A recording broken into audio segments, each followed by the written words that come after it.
we read the story, The Year of the Magical Thinking, Anna talked about the life-changing moments and how they are not ordinary.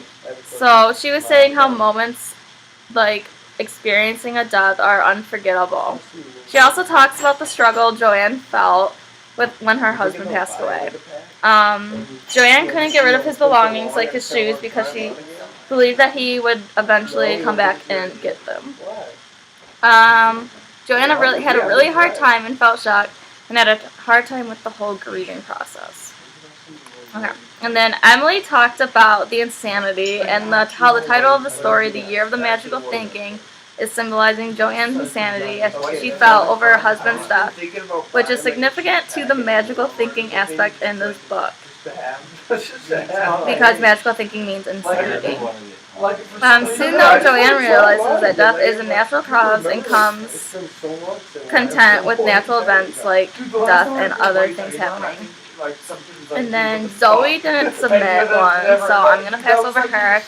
So then what I talked about kind of incorporated what both Emily and Anna talked about. And I talked about grief and the struggle Joanne faced.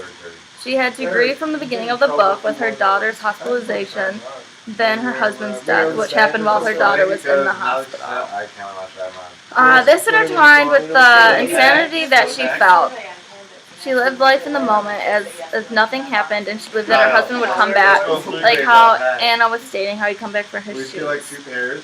But eventually one day she was able to come and felt content and be content with her husband's death. And this just showed that grief is a mourning process and it takes time.